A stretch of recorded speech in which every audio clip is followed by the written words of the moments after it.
नमो नमो प्रणाम। नमो रिहंताणं, नमो सिद्धाणं, नमो आयर्याणं, नमो वज्रायाणं, नमो लोये सब्बसाहूणं। एषो पञ्चनमुक्कारो सब्बपावपणासनो।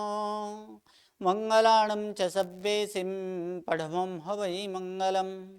अज्ञानतिमिरन्धानां ज्ञानाञ्जनशलाकया नेत्रम् उन्मीलितं येन तस्मै श्रीगुरवे नमः।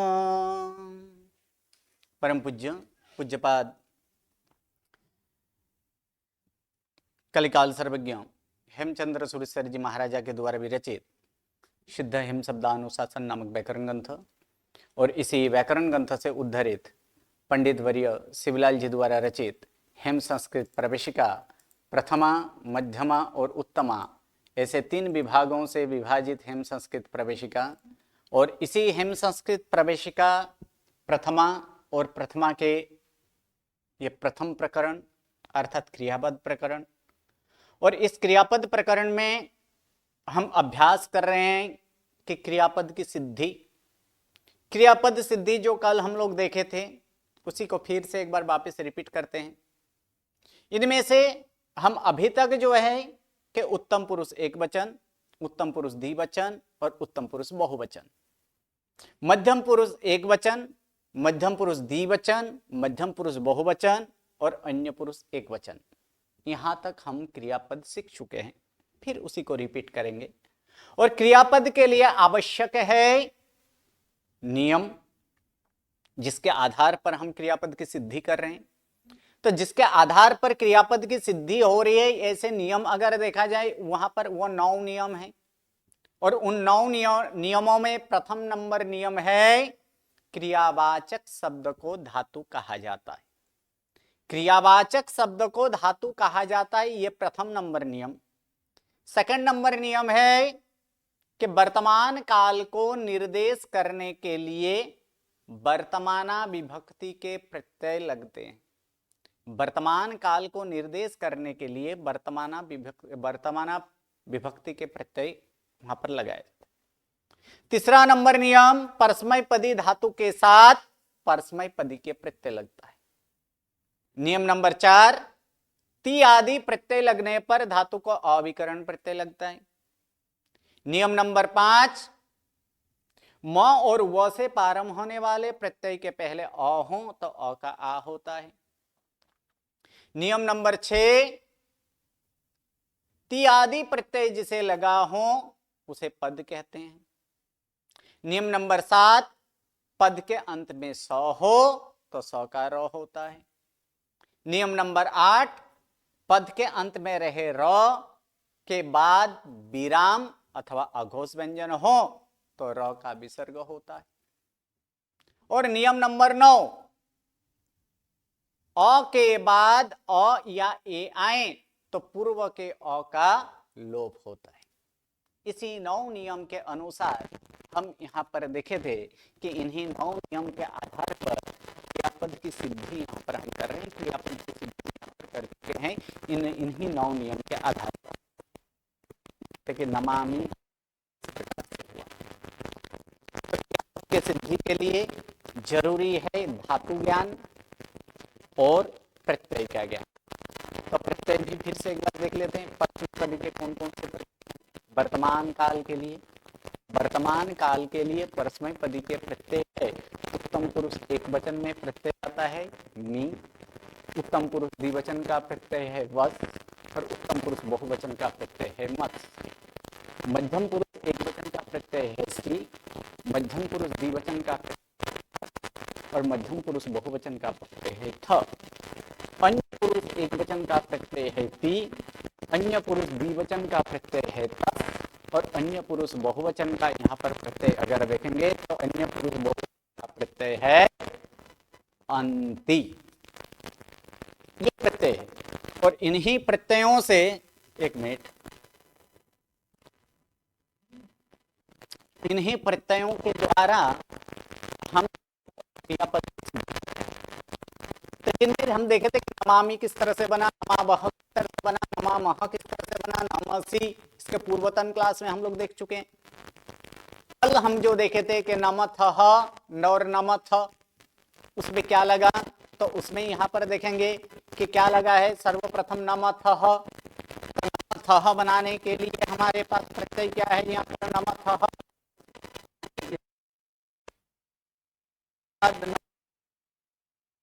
किस प्रकार से बनाएंगे। तो सर्वप्रथम यहाँ हम देखेंगे कि नमथ हमें बनाना हो, यहाँ पर हम बनाए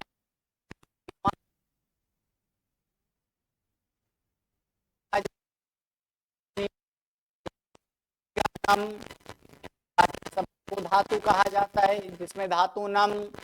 सेकंड नंबर वर्तमान काल को निर्देश वर्तमान विभक्ति करते हैं, इसमें भी।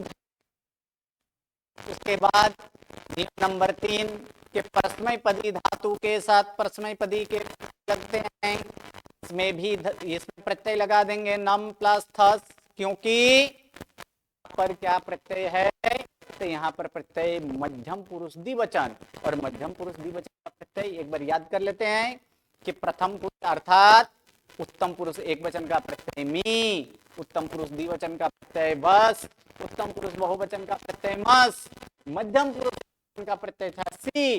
अब मध्यम पुरुष द्विवचन हम यहाँ पर सिद्ध कर रहे हैं, तो मध्यम पुरुष द्विवचन का प्रत्यय यहाँ पर क्या होगा, तो मध्यम पुरुष द्विवचन का प्रत्यय यहाँ पर होगा थस।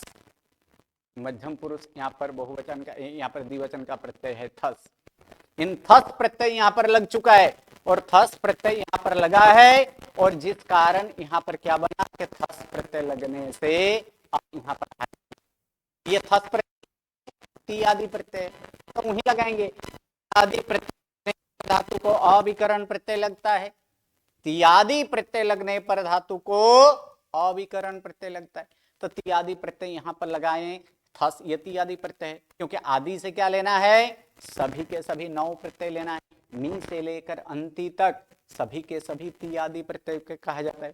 तो तियादि प्रत्यय लगने पर वहां पर क्या लगाया जाता है, वहां पर यहाँ पर अ लगाए, यानी यहाँ पर क्या लगेगा, अविकरण प्रत्यय, अर्थात यहाँ पर नम प्लस अविकरण लग गया है, अ प्लस थस। अब ये थस प्रत्यय कैसे है, म और व से प्रारंभ होने वाला प्रत्यय है नहीं है, ये प्रत्यय थ से प्रारंभ होने वाला है, यानी वो नियम नहीं यहाँ पर लगेगा। नमाथस यहाँ पर हो जाएगा नमथस, क्या होगा यहाँ पर नमथस होगा, यहाँ पर नमाथस नहीं होगा नमथस। ये नमथस हो गया, और नमथस होने के बाद आगे हम क्या करेंगे, तो नमथस होने के बाद आगे हम यहाँ पर देखेंगे कि पद बना देंगे। आदि प्रत्यय जैसे लगे हों उसे पद कहा जाता है, यानी नमथस।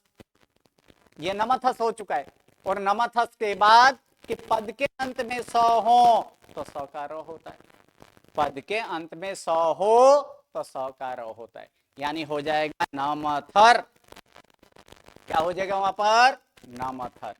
उसके बाद के पदांत र के बाद विराम अथवा अघोष व्यंजन हो तो र का विसर्ग हो जाता है, वहां पर र का विसर्ग हो जाता है, अर्थात ये नमथ क्योंकि विराम है, इस प्रकार है नमथ, ये इस प्रकार ये नमथ सिद्ध हो चुका है। उसी प्रकार पठथ अर्चथ बदथ जीवथ पतथ प्रकार से हम सिद्ध कर सकते। उसके बाद यहाँ पर हम देखेंगे और एक देखे थे कि नमथ, अब मध्यम पुरुष बहुवचन, और मध्यम पुरुष बहुवचन में यहाँ पर सिद्ध करेंगे नमथ।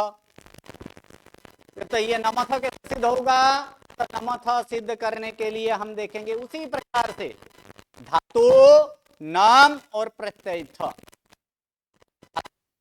धातु नाम है और प्रत्यय है, ये ज्ञान होना बहुत जरूरी है।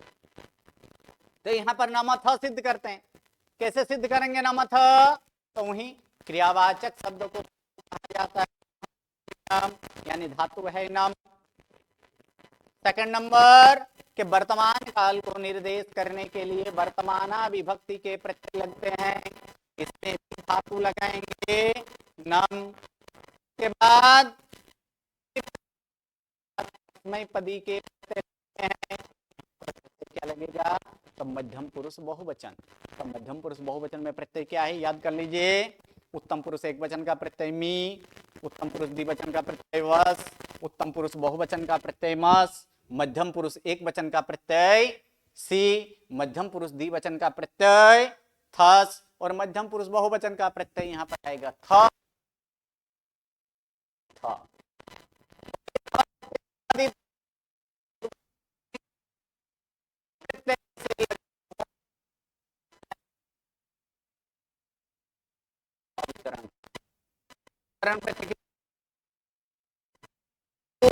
और प्रत्यय इन दोनों को विभाग करने वाला, इन दोनों को विभक्त करने वाला, इन दोनों को विभाजित करने वाला का नाम विकरण प्रत्यय। विकरण प्रत्यय कहाँ लगेगा? विकरण प्रत्यय लगेगा धातु और प्रत्यय के, धातु और प्रत्यय के पर ये विकरण प्रत्यय लगेंगे। अब कैसे हैं? प्रत्यय है नहीं है, क्योंकि ये थ से प्रारंभ होने वाले हैं। से प्रारंभ होने के कारण नहीं लगेगा, और वो प्रारंभ होने वाला, अर्थात यहाँ पर वो नियम हम नहीं लगाएंगे, डायरेक्ट इसको पद बना देंगे। अब पद क्या बनेगा? तो ती आदि प्रत्यय जिसे लगे हो उसे पद कहते हैं। तो यहाँ पर पद अर्थात सब के सब का संयोजन, यानी नाम संपूर्ण, नामथ हमें सिद्ध करना था, नामथ यहाँ पर सिद्ध हो चुका है नामथ। उसी प्रकार पठथ, तो पठथ सिद्ध करेंगे तो वहीं क्रियावाचक शब्द को धातु कहा जाता है। धातु पठ वर्तमान काल को निर्देश करने के लिए वर्तमाना विभक्ति के प्रत्यय लगते हैं। धातु पठ। तीसरा नंबर नियम कि परस्मय पदी धातु के साथ परस्मय पदी के प्रत्यय लगते हैं, यानी पठ प्लस थ। उसके बाद चौथा ती आदि प्रत्यय लगने पर धातु को अविकरण प्रत्यय लगता है, यानी पठ प्लस अ प्लस थ। उसके बाद पांचवा, तब पांचवा यहां पर लगाएंगे कि ती आदि प्रत्यय जिसे लगे हो उसे पद कहते हैं, पठथ, ये पठथ बन जाएगा। उसी प्रकार अर्चथ, वदथ, वसथ, जीवथ, क्रीडथ, निंदथ, क्षरथ, दहथ इत्यादि इसी प्रकार से बनेगा। अब अन्य पुरुष एक वचन, तो अन्य पुरुष एक वचन में क्या आता है? एक बार रूप याद कर ले। उत्तम पुरुष एक वचन में एक रूप नम धातु का क्या होगा? नमामि। उत्तम पुरुष द्विवचन नमावह। उत्तम पुरुष बहुवचन नमामह। मध्यम पुरुष एक वचन नमसि। मध्यम पुरुष द्विवचन नमथः। मध्यम पुरुष बहुवचन नमथ। अन्य पुरुष एक वचन नमति। अब यहां पर नमति सिद्ध करना है। ये भी 5 नियम से सिद्ध हो जाएगा। जैसे नम सिद्ध होगा उसी प्रकार ये भी 5 नियम से सिद्ध होगा। सिर्फ प्रत्यय चेंज करना है। यहाँ पर मध्यम पुरुष बहुवचन का प्रत्यय था, यहाँ पर अन्य पुरुष एक वचन का प्रत्यय ती है। इतना ही अंतर है और कोई अंतर नहीं है, सिर्फ प्रत्यय चेंज करेंगे। जैसे तो देखिए उसी प्रकार यहाँ पर अब नमति का सिद्ध करेंगे। हम सिद्ध करेंगे यहाँ पर नमति, सेम टू सेम वही 5 नियम, सिर्फ प्रत्यय चेंज करना है। इसमें धातु नाम और प्रत्यय है ती, इतना ही यहां पर चेंज करना है। अर्थात क्रियावाचक शब्द को धातु कहा जाता है, धातु नाम। वर्तमान काल को निर्देश करने के लिए वर्तमाना विभक्ति के प्रत्यय लगते हैं, धातु नाम। नियम नंबर 3, यानी परस्मय पदी धातु के साथ परस्मय पदी के प्रत्यय लगते हैं, यानी नम प्लस ती। और ती आदि प्रत्यय, ये ती आदि प्रत्यय ही है, क्योंकि मी से लेकर अंति तक सारे के सारे प्रत्यय ती आदि प्रत्यय है। तो ये भी ती आदि प्रत्यय होने के कारण यहाँ पर अविकरण प्रत्यय तो लगेगा, यानी ती आदि प्रत्यय लगने पर धातु को अविकरण प्रत्यय लगता है। विकरण प्रत्यय अर्थात धातु और प्रत्यय के बीच में आने वाला प्रत्यय अर्थात धातु और प्रत्यय को विभाजन करने वाला जो प्रत्यय है उसी का नाम विकरण प्रत्यय है। तो यहाँ पर विकरण प्रत्यय लगाएंगे नम प्लस अ प्लस ती। अब ये ती प्रत्यय म से शुरू होने वाला नहीं है, ती प्रत्यय व से शुरू होने वाला भी नहीं है, जिस कारण यहाँ पर क्या होगा कि वो नियम नहीं लगेगा, डायरेक्ट पद वाला नियम लगाएंगे। यानी ती आदि प्रत्यय जिसे लगे हों उसे पद कहते हैं। यानी नमति ये पद बन चुका है, जो पद हमें बनाना था नमति वो नमति सिद्ध हो चुका है। उसी प्रकार क्रीडति, क्रीडति करेंगे तो भी 5 नियम में बनेगा। जैसे कि प्रथम नंबर नियम, तो प्रथम नंबर नियम क्या है कि क्रियावाचक शब्द को धातु कहते हैं या तो क्रियावाचक शब्द को धातु कहा जाता है, यानी धातु होगा क्रीड।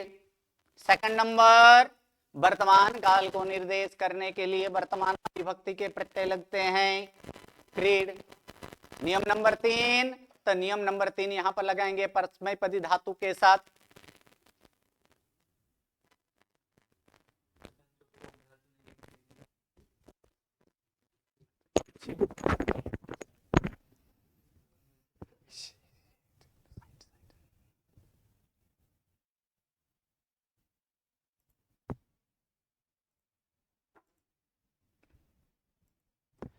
सुनाई दे रहा है सभी को?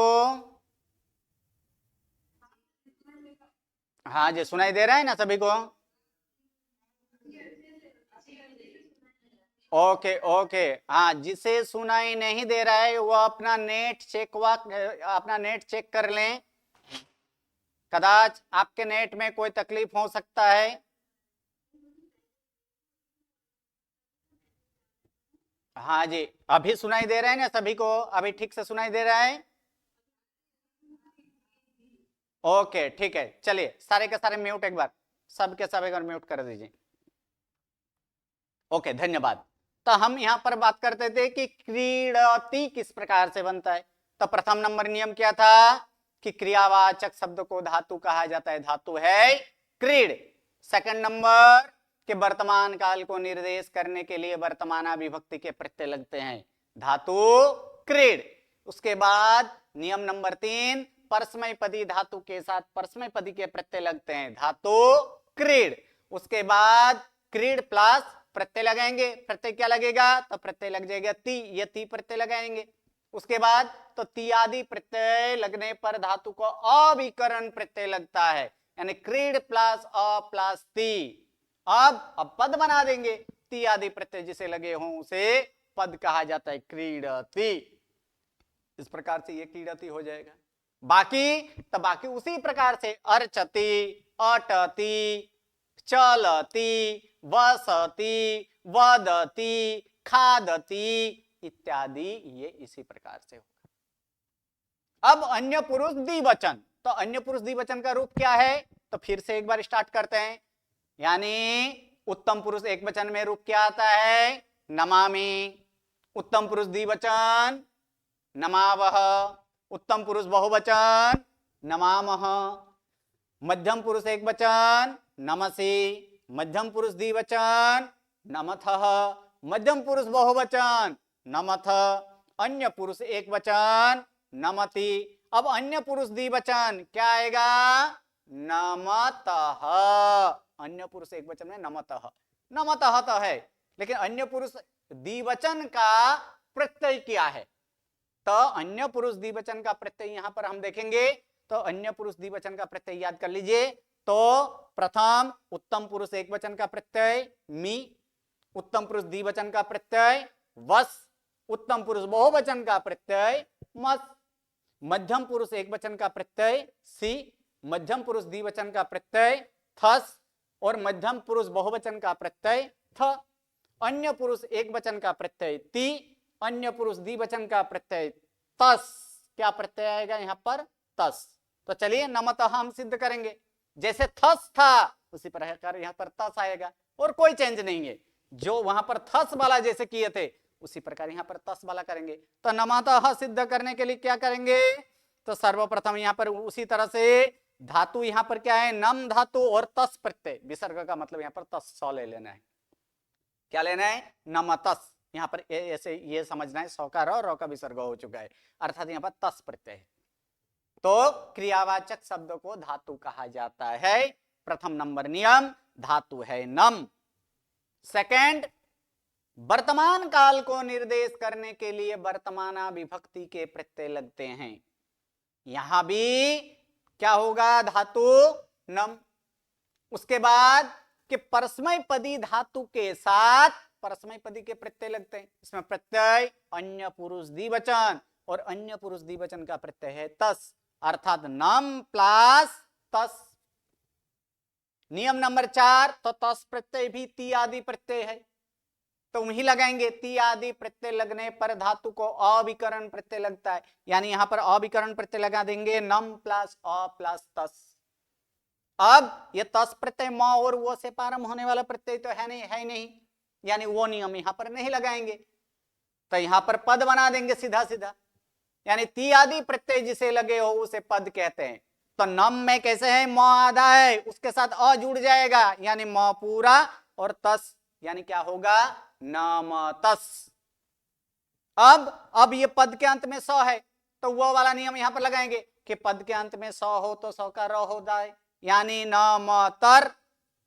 और पदांत र के बाद, यानी पद के अंत में रहे र के बाद विराम अथवा अघोष व्यंजन हो तो र का विसर्ग हो जाता है, यानी नमतः। यह हमें जो सिद्ध करना था नमतः, यहां पर नमतः सिद्ध हो चुका है। उसी प्रकार वदतः, तो वदतः सिद्ध करेंगे कैसे, तो उसी प्रकार से क्रियावाचक शब्द को धातु कहा जाता है, धातु वद। सेकंड नंबर के वर्तमान काल को निर्देश करने के लिए वर्तमान विभक्ति के प्रत्यय लगते हैं, वद। तीसरा नंबर तीसरा यही लगेगा, क्या लगेगा, तो तीसरा में लगेगा परस्मय पदी धातु के साथ परस्मय पदी के प्रत्यय लगते हैं, यानी बद प्लस तस।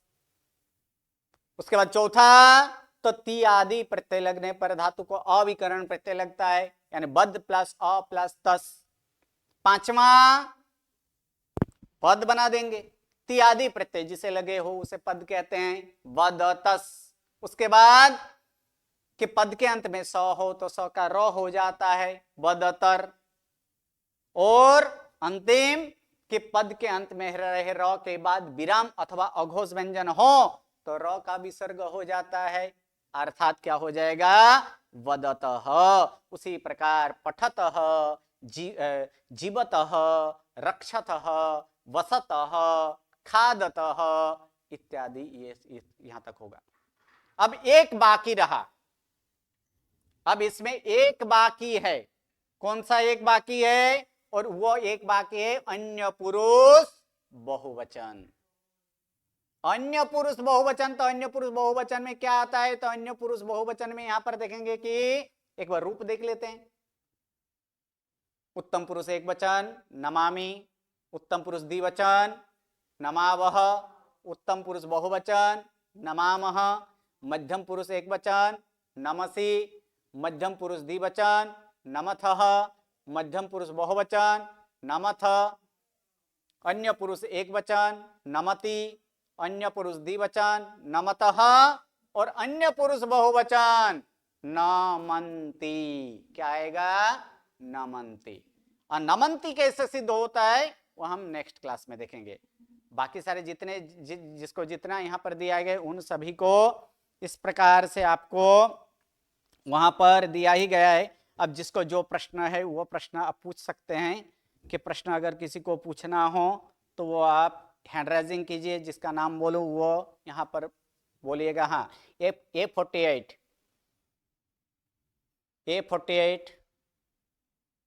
Okay, no question.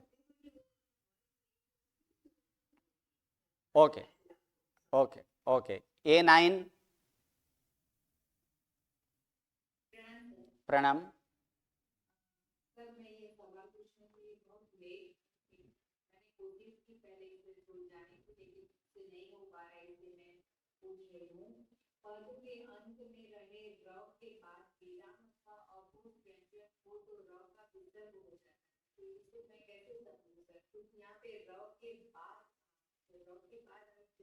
र के बाद क्या होना चाहिए? र के बाद दो सिचुएशन बोला है, विराम या तो फिर अघोष व्यंजन। अब अघोष व्यंजन का यहां प्रसंग तो है ही नहीं, एकमात्र क्या आ रहा है? विराम। विराम का अर्थ क्या है? विराम का अर्थ कुछ भी ना हो। विराम का अर्थ क्या है? कि उसके बाद कुछ भी ना आ रहा हो। देखिए इसके बाद कुछ है, विराम का अर्थ ही है कि कुछ भी ना हो, यानी कुछ भी ना हो तो फिर क्या हो जाता है? तो फिर वहां पर र का क्या हो जाता है? वहां पर र का विसर्ग होता है। ओके, चलिए और किसी को कोई क्वेश्चन?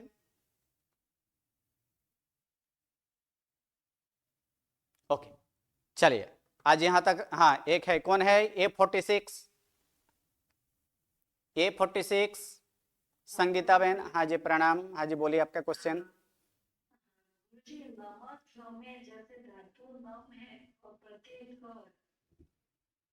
नमथ कि नमथ? हाँ तो बस बोलिए, नम धातु और प्रत्यय थ, सही है।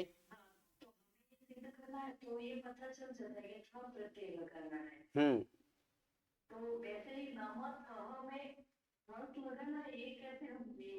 क्योंकि उसके लिए भी प्रत्यय याद रखना है हमें। प्रत्यय क्या है? प्रत्यय जो सीखे हैं ना, उत्तम पुरुष एक वचन का प्रत्यय मी, उत्तम पुरुष द्विवचन का प्रत्यय वस, उत्तम पुरुष बहुवचन का प्रत्यय मस, मध्यम पुरुष एक वचन का प्रत्यय सी, मध्यम पुरुष द्विवचन का थस। तो हम नमथ क्या है? किसका रूप है? मध्यम पुरुष द्विवचन। तो मध्यम पुरुष द्विवचन है तो फिर मध्यम पुरुष द्विवचन का प्रत्यय क्या लगेगा? मध्यम पुरुष द्विवचन का प्रत्यय थस है, इसलिए मध्यम पुरुष द्विवचन का प्रत्यय थस ही लगेगा। हाँ जी प्रणाम। A85। हाँ जी,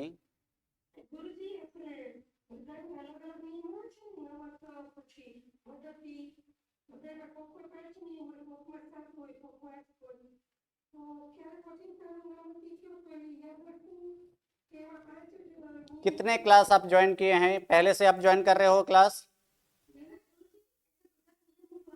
हाँ, जो मैं प्रश्न पूछा उसका जवाब दीजिए। क्या आप पहले से कंटिन्यू आप क्लास ज्वाइन कर रहे हो कि बीच बीच में आ रहे हो?